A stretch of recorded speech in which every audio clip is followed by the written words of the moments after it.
इस वीडियो में आप सभी लोगों का हार्दिक स्वागत है। आज हम दो चर वाले रैखिक समीकरण युग्मों को हल करने की जो बीजगणितीय विधि है, इस विधि के बारे में हम चर्चा करेंगे।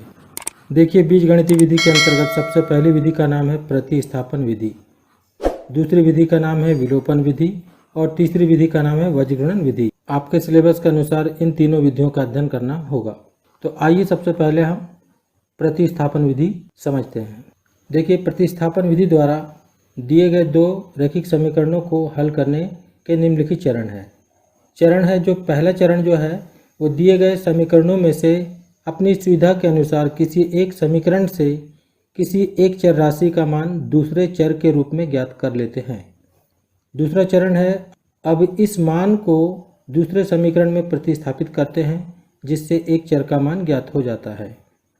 तीसरा चरण जो है, ज्ञात चर का मान अपनी सुविधा अनुसार किसी एक समीकरण में रखते हैं जिससे दूसरे चर का मान भी ज्ञात हो जाता है। इन चरणों को केवल पढ़ने से हमें समझ में नहीं आएगा जब तक कि हम कोई एक सवाल हल करके नहीं देखते हैं। देखिए, मैं एक छोटा सा उदाहरण से आपको बता देता हूँ। जैसे कि मान लीजिए कि ये दो समीकरण आपको दिए गए हैं, x + y = 5। ये मान लीजिए समीकरण एक अपने को दिया गया है और दूसरा दिया है x - y = 3। ये आपको समीकरण नंबर 2 दिया गया है। अब देखिए, पहला चरण कहता है कि दोनों में से किसी एक समीकरण में से किसी एक चर राशि का मान दूसरे चर के रूप में ज्ञात करते हैं। तो मान लेते हैं हम समीकरण एक से कोई एक चर राशि का मान ज्ञात करते हैं। तो हम लिख देंगे समीकरण एक से, पहले समीकरण को उतार लीजिए, x + y = 5। अब कोई भी एक चर राशि आप जो भी आपको लगे उसका मान निकाल लीजिए। जैसे कि उदाहरण के लिए मैंने x का मान निकाल लिया। x बराबर से हो जाएगा हमारा 5 - y। इस y का पक्षांतर इधर कर देते हैं, तो इसका नाम रख देंगे हम समीकरण नंबर 3। चूँकि समीकरण 3 समीकरण 1 से बनाया गया, इसलिए इस x का मान समीकरण 2 में रख देंगे।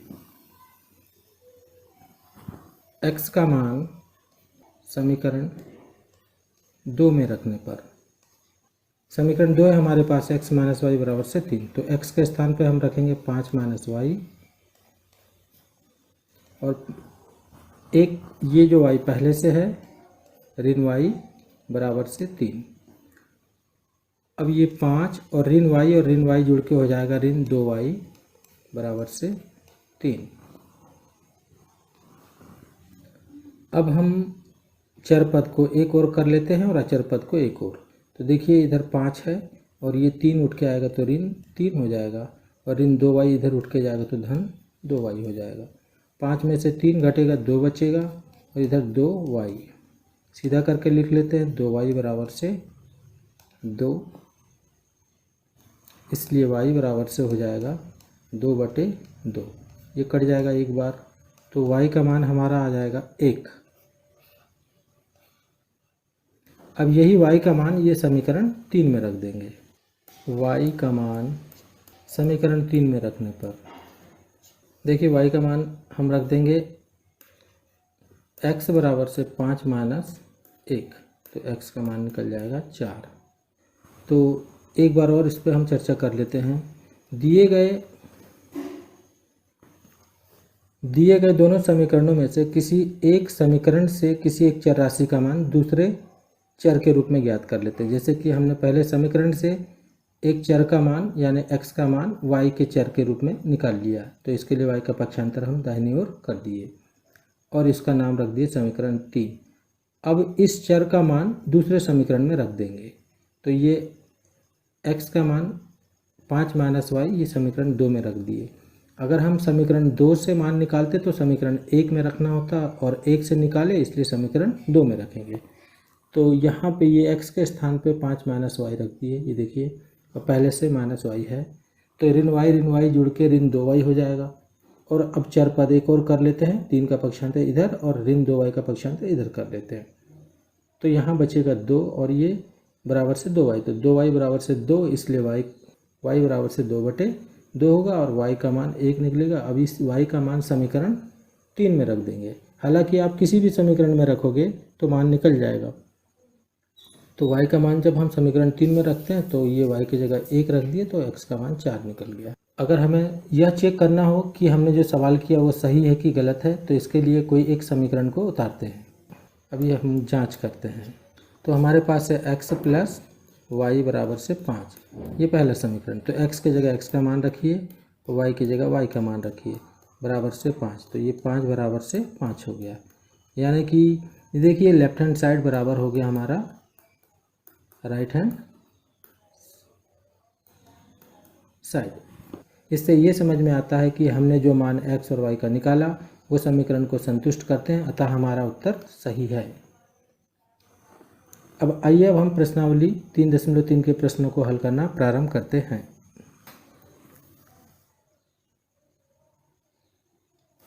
ये देखिए पहला प्रश्न जो दिया है हमारा, निम्न रैखिक समीकरण युग्म को प्रतिस्थापन विधि से हल कीजिए।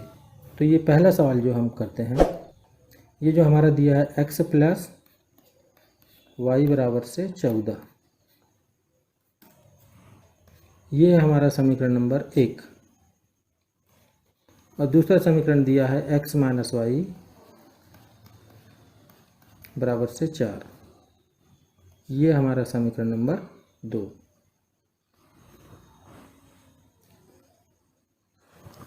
अब हम इन दोनों समीकरणों में से कोई एक समीकरण को लक्ष्य बना लेंगे और एक चर राशि का मान ज्ञात कर लेंगे। देखिए हम समीकरण 1 को लक्ष्य बनाते हैं, तो लिखेंगे हम समीकरण 1 से। आप पहले समीकरण को उतार दीजिए, x प्लस वाई बराबर से 14। अब हम इस समीकरण में से किसी एक चर राशि का मान निकालते हैं। जैसे कि हमने y का मान निकाला, तो देखिए 14 पहले से है और x का पक्षांतर इधर कर दिए तो ऋण x हो जाएगा। इसका नाम रख देंगे हम समीकरण नंबर 3। क्योंकि इस समीकरण को समीकरण 1 से बनाया गया, इसलिए इसका y का मान समीकरण 2 में रखना होगा।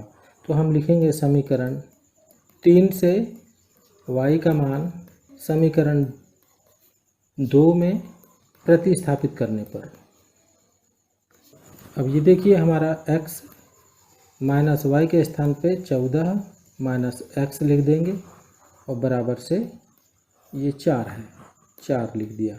अब इसको हम ऋण चिन्ह का अंदर कोष्टक के अंदर गुणा करेंगे।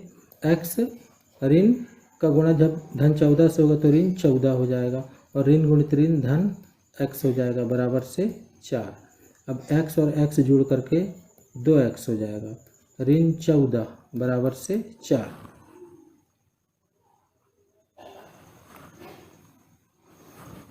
अब देखिए अचर पद एक और कर लेते हैं और चर पद एक और। तो इधर है हमारे पास 2x, इधर है 4 और ये 14 जब इधर जाएगा तो धन 14 हो जाएगा। तो 2x बराबर से धन 18 जुड़ के हो जाएगा, इसलिए x बराबर से 18/2। ये 9 बार कट जाएगा तो x का मान हमारा 9 निकल गया। अब यही x का मान समीकरण 3 में रख देंगे। x का मान समीकरण 3 में रखने पर देखिए y का मान जो होगा हमारा y बराबर से 14 माइनस 9, तो y का मान हमारा निकल जाएगा 5। अब हम उत्तर लिख देंगे, उत्तर x बराबर से 9 और y बराबर से 5। अब आइए इसी का दूसरा प्रश्न देखते हैं। s माइनस टी बराबर से 3, ये दिया है हमारा समीकरण नंबर 1 और s बटे 3 धन t बटे 2 बराबर दिया है 6, ये आपका दिया है समीकरण नंबर 2। इन दोनों समीकरणों में 4 चर राशि है, 2s है और 2t। तो सबसे पहले हमें ये देखना चाहिए कि इन चारों चर राशियों में से पूर्णांक के रूप में सबसे छोटा गुणांक किसका है। पूर्णांक के रूप में ध्यान रखें, तो यहाँ पे जो s है इसका भी गुणांक 1 है और t का भी गुणांक 1 है। तो जिस चर राशि का गुणांक पूर्णांक के रूप में सबसे कम हो, उस चर राशि का मान यदि हम ज्ञात करते हैं तो सवाल हल करने में हमें सुविधा होती है। इस कारण से हम समीकरण 1 को हम लक्ष्य बनाएंगे। तो हम लिखेंगे समीकरण 1 से s माइनस टी बराबर से 3। तो हम s का मान निकाल लेते हैं। तो 3 और इस t का पक्षांतर इधर करेंगे तो धन t हो जाएगा और इसका नाम रख देंगे हम समीकरण नंबर 3। चूँकि मान समीकरण 1 से निकाला गया इसलिए इसको समीकरण 2 में रखेंगे। तो हम लिख देंगे यहाँ पे समीकरण 3 से s का मान समीकरण 2 में रखने पर ये s के स्थान पे हम 3 + t रख देंगे बटे 3 + t बटे 2 बराबर से 6। अब हम इस बाईं ओर राशि का एलसीएम ले लेंगे। 3 दूनी 6, इस 2 का गुणा 3 + t से होगा और ये 3 का गुणा t से होगा। तो यहाँ हो जाएगा 3t और इधर बराबर हो जाएगा 6। अब देखिए अगला स्टेप, ये 2 का गुणा जब अंदर करेंगे 3 दूनी 6 धन 2t धन 3t बटे 6 बराबर से 6। अब देखिए ये 6 है और 3 और 2 मिलके हो गया 5t और बराबर से ये 6 है और इस 6 का गुणा हम और इस 6 का तिर्यक गुणा हम कर देंगे तो 6 गुणित 6 हो जाएगा। अब देखिए 6 + 5t बराबर से 6 6 36। तो हमारा 5t बराबर हो जाएगा 36 और इस 6 का पक्षांतर इधर कर देंगे तो ऋण 6। तो 5t बराबर से 30, इसलिए t बराबर से हो जाएगा 30 बटे 5 अर्थात 5 छके 30, यानी t का मान हमारा निकल गया 6। अब इस t का मान समीकरण 3 में रख देते हैं। तो देखते हैं समीकरण 3, s बराबर से 3 + t। तो t का मान समीकरण 3 में रखने पर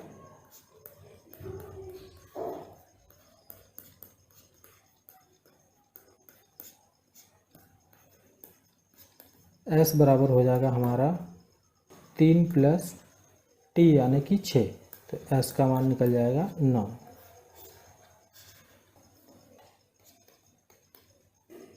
s बराबर से 9 और t बराबर से 3।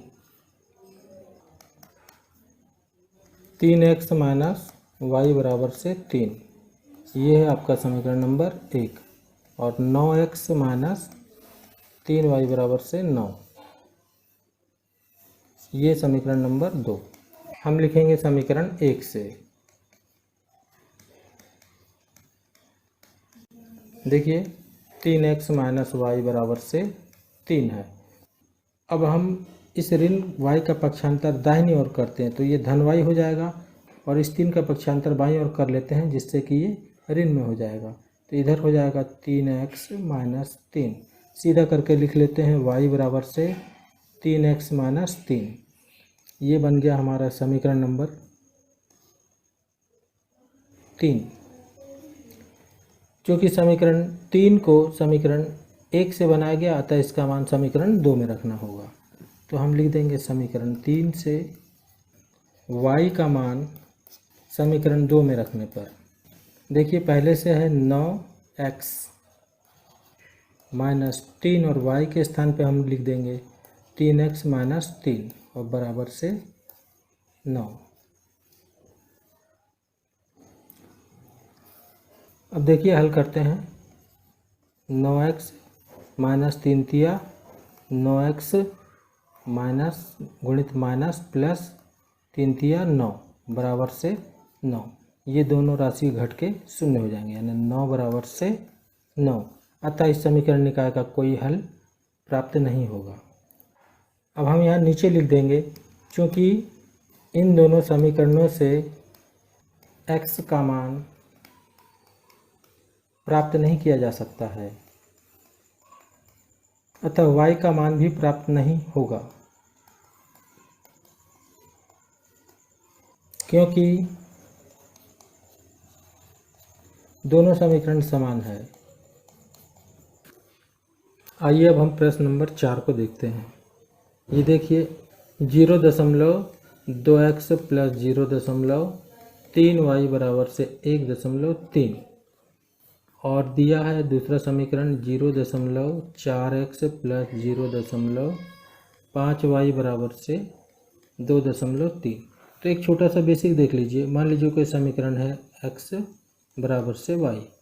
तो अगर कोई समीकरण के दोनों पक्ष में समान राशि को जोड़ दें, जैसे मान लीजिए इधर भी हमने 5 जोड़ दिया, इधर भी 5 जोड़ दिया, तो मान में कोई फ़र्क नहीं पड़ता है, इससे ये घट जाता है, क्योंकि जब ये इधर जाएगा तो ये धन वाला ऋण में हो जाएगा और घट के फिर से हमें प्राप्त होगा x बराबर से y।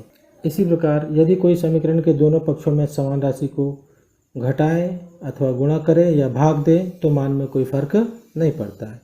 एक समीकरण x बराबर से y है और इनके दोनों पक्षों में हमने 5 का गुणा कर दिए, तो ये x बराबर से y गुणित 5 और ये बटे में ये 5 जा करके ये 5 से 5 घट जाएगा, मान में कोई फ़र्क नहीं पड़ता है। अभी इस बेसिक का उपयोग करते हुए यहाँ पे देखिए हम क्या करते हैं। हम लिख देंगे दोनों समीकरणों के दोनों पक्षों में 10 का गुणा करने पर। देखिए ये 0.2 है, इसमें अगर हम 10 का गुणा करते हैं तो 2.0 अर्थात 2 हो जाता है। तो ये बन जाएगा हमारा 2x प्लस ये बनेगा हमारा 3y बराबर से ये बन जाएगा 13। इसका नाम रखेंगे हम समीकरण नंबर 1। ये हमारा बनेगा 4x प्लस 5y बराबर से 23। ये होगा आपका समीकरण नंबर 2। अब हम इन दोनों समीकरणों को हल करते हैं। समीकरण 1 से, क्योंकि सबसे कम गुणांक यहाँ 2x है तो समीकरण 1 को लक्ष्य बनाते हैं। तो ये देखिए 2x प्लस 3y बराबर से 13, इसलिए 2x बराबर से 13 और ये 3y उठ के इधर जाएगा तो ऋण 3y हो जाएगा, इसीलिए x बराबर से 13 माइनस 3y और ये 2 बटे में चला जाएगा बटे 2। ये बन जाएगा हमारा समीकरण नंबर 3। क्योंकि x का मान समीकरण 1 से निकाला, अतः इसका मान हम समीकरण 2 में रखेंगे। तो समीकरण 3 से x का मान समीकरण 2 में रखने पर ये देखिए 4 है और x के स्थान पे हम लिख देंगे 13 माइनस 3y बटे 2 प्लस 5y बराबर से 23। ये 2 से 4 2 बार कट जाएगा।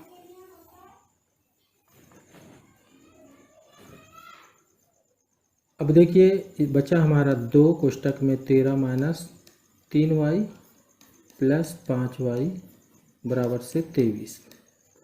अंदर गुणा करते हैं तो 13 दूनी 26 माइनस 3 दूनी 6y प्लस 5y बराबर से 23। 6y में से 5y घटेगा तो ऋण 1y बचेगा और इधर है पहले से 26 और बराबर से 23। अब इस y का पक्षांतर हम इधर कर लेंगे तो धन y हो जाएगा, 23 का पक्षांतर इधर करेंगे तो 26 माइनस 23 हो जाएगा। घट के यहाँ बचेगा हमारे पास 3 बचेगा बराबर से y, अर्थात y का मान हमारा निकल गया 3। अब इस y का मान हम समीकरण 3 में रखते हैं।